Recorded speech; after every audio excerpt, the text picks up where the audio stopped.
And then she told him her tale of woe. "Poor Pidge," he said, when she had finished her story, "you sure have had a terrible day. What you need is a night out on the town to cheer you up."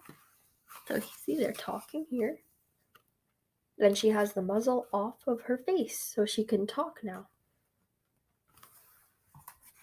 Tramp led Lady to a quaint little Italian restaurant. There they had shared a delicious plate of spaghetti and meatballs, while musicians serenaded them with a romantic tune. So our next vocab word here is delicious. So who's heard of the word delicious before? Okay, a few people.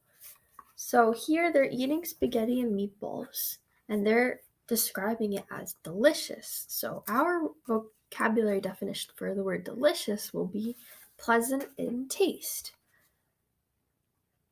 Okay, so think about something you have ate that is very delicious to you. Take a moment to do that. Okay, we're going to move on now. So after dinner, Lady and Tramp took a moonlight stroll, and when they came to a patch of wet cement, Tramp scratched a big heart in the middle and placed one of his paws inside it. Lady did the same, and a silvery moon was high in the sky when the two tired dogs finally snuggled up under a tree and they fell asleep. So here you could see the little cement that Tramp is putting his paw in, and Lady's watching him. When they woke the next morning, Lady was horrified to realize she had spent the whole night away from home. "Ah, Pidge," Tramp said, "there's a big wide world out there just waiting for us, so why go back at all?" "Because my people need me," Lady replied, "and I need them. Besides, who will protect the baby if I'm not there?" Tramp had no answer for that. He simply bowed his head in defeat, and even though Lady was sad to leave Tramp, she could hardly wait to return to her family. Let me show you the picture. So see, she's running home and Tramp doesn't want her to leave. But when Lady got home, an angry Aunt Sarah was waiting for her. "I have a special place for you now, in the backyard. This should keep you out of trouble," she said, chaining Lady to a stake in the ground. So see, Lady is now in the backyard, and that's where she has to sleep.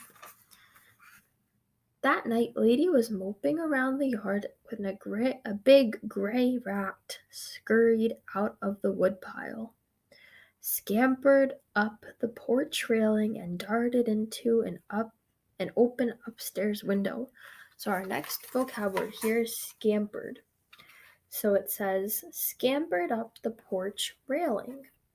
So scampered means to run or move quickly and often play about. So if I'm running really quickly and I'm looking like I'm kind of playing, but I'm going very, very fast, that's what scampered means. So that's what the rat is doing. You can see the rat there.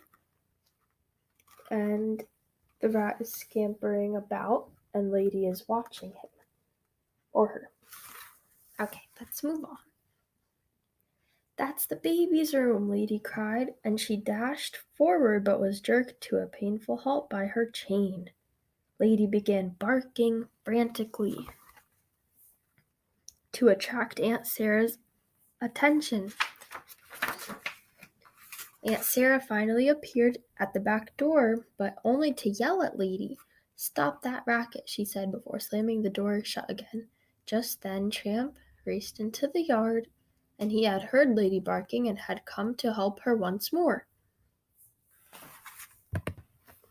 So Tramp reached the nursery in the nick of time. While the baby lay sleeping in the crib, the rat was ready to pounce.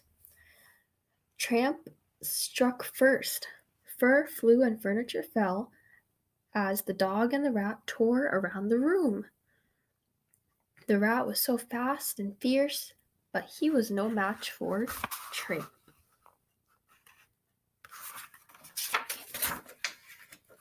So by the time Aunt Sarah burst in, There was no sign of the rat, just Tramp and the topsy-turvy room, and Aunt Sarah thought that Tramp had been after the baby, and she quickly called the dog catcher. "Don't come back, you vicious brute," Aunt Sarah warned as Tramp was carried off to the pound.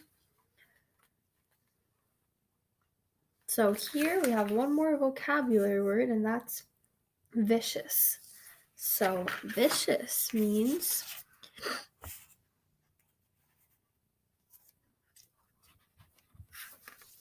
dangerously aggressive. Let's move on. As soon as Lady explained what had happened, Trusty and the Jock took off after Tramp.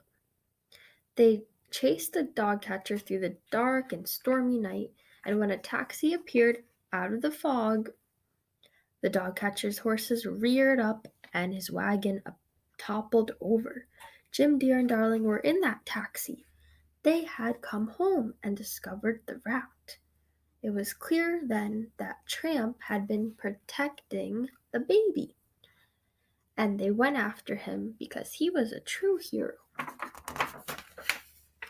Jim, Dear, and Darling decided to take Tramp into their home.